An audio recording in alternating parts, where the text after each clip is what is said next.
আসসালামু আলাইকুম। সুপ্রিয় দর্শক মণ্ডলী, বাংলাদেশের রাজধানী ঢাকা শহর পানিতে ডুবে গেছে। আজকে টানা প্রায় 6 দিন বৃষ্টি, 5 দিন বা 6 দিন পুরো ঢাকা শহর পানিতে ডুবে গেছে। এমনিতেই তো 1 থেকে দেড় ঘন্টা যদি মুষলধারে বৃষ্টি আসে, ঢাকার ধানমন্ডির 27 মিরপুর এলাকা সহ ঢাকার অধিকাংশ এলাকা তলিয়ে যায়। ঢাকায় যদি মুষলধারে 1 থেকে দেড় ঘন্টা বৃষ্টি হয়, সেখানে আজকে 5 থেকে 6 দিন মুষলধারে বৃষ্টি, দিন রাত। যেই গুলশান এলাকা কখনো পানিতে ডুবতো না, লেক ভরে, লেকের উপরে রাস্তা পানিতে ভরে গেছে। গুলশান শাহজাদপুর যে ঝিলপার, সেই ঝিল ভেঙে যাচ্ছে পানিতে। গুলশান কানাডিয়ান হাইকমিশনের অফিসের সামনে রাস্তা পানিতে ভরে গেছে, নৌকো চলার মতো পরিস্থিতি।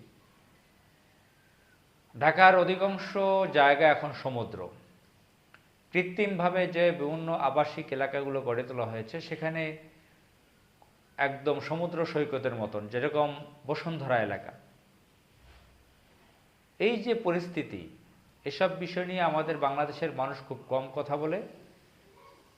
পত্রিকায় যদি লিখতেও যাই, তারা প্রকাশ করতে চায় না।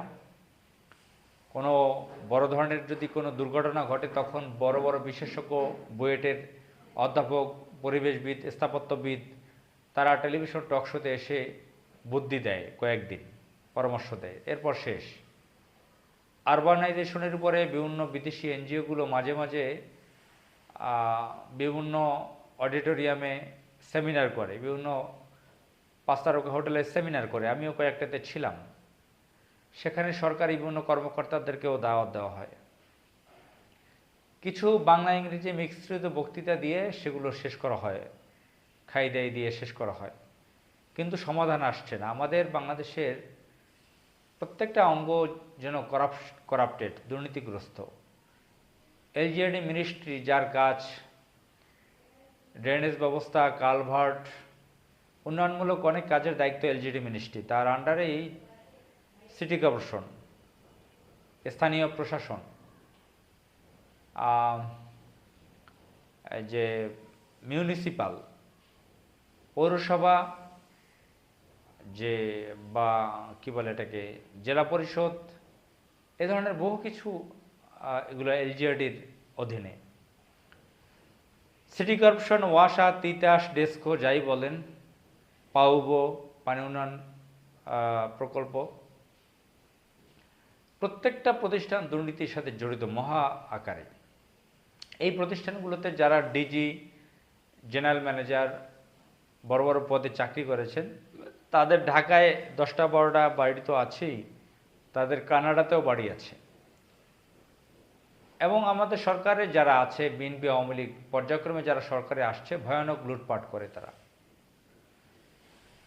তো কারো কোনো খবর নাই। এই যে কৃত্রিম হাউজিং কোম্পানিগুলো করছে, রিয়েল এস্টেট কোম্পানিগুলো, বড় বড় অলিগার্ক, সন্ত্রাস, ডাকাত, অসভ্য ব্যক্তিগুলো, যারা অনেকে ভালো লেখাপড়া জানে না বা একাডেমিক লেখাপড়া আছে কিন্তু অসভ্য, চরিত্রহীন, গুন্ডা, ডাকাত, সন্ত্রাস, ভারতের এজেন্ট, এমনকি ইসলামী ভাবাপন্ন রাজনৈতিক দলের নেতারাও রিয়েল এস্টেট হাউজিং ব্যবসায় জড়িয়ে পড়েছে মারাত্মক আকারে। কলেজ ইউনিভার্সিটিগুলোতে বিবিএ, এমবিএ পাশ করে বিভিন্ন ডিগ্রি নিয়ে তারা এই রিয়েল এস্টেট হাউজিং কোম্পানিগুলোতে চাকরি করে, চাকরের মতন, কৃতদাসের মতন টাই পরে তারা মানুষের কাছে ব্রুশিয়া নিয়ে যাচ্ছে, প্লট ফ্ল্যাট বিক্রি করে তারা। প্রাকৃতিক যে জলাশয়গুলো, জীববৈচিত্র্য ধ্বংস করে এই রিয়েল এস্টেট কোম্পানিগুলো হয়েছে। বালু ভরাট করে ফসলি জমি ধ্বংস করা হয়েছে। কিভাবে শহর টিকবে সেই প্রশ্ন নেই তাদের, কিভাবে পানি নামবে, কিভাবে জীববৈচিত্র্য থাকবে, টিকে থাকবে সেই প্রশ্ন নেই, সেই কথা নেই। আজকে সবাই বলে যে একটা মাথা গোঁজার ঠাঁই দরকার। ঢাকায় তারা ফ্ল্যাট কিনে, এখন তো একটা কালচার চালু হয়েছে যে 10-12 জন মিলে, 36 জন মিলে, 54 জন মিলে ফ্ল্যাট করতেছে, 10 তলা, G+9, অলিতে গলিতে চিপা চাপায় 10 তলা 12 তলা বিল্ডিং হচ্ছে এখন।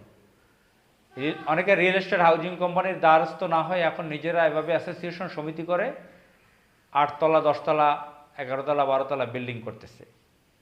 একটি ভয়াবহ পরিস্থিতি। আজকে বৃষ্টিতে পুরো ঢাকা একটা ডিজাস্টার, ধ্বংসাবশেষ পরিস্থিতির মতন পুরো ঢাকা ভাসছে, ড্রেনের ময়লা আবর্জনা বেরিয়ে আসছে।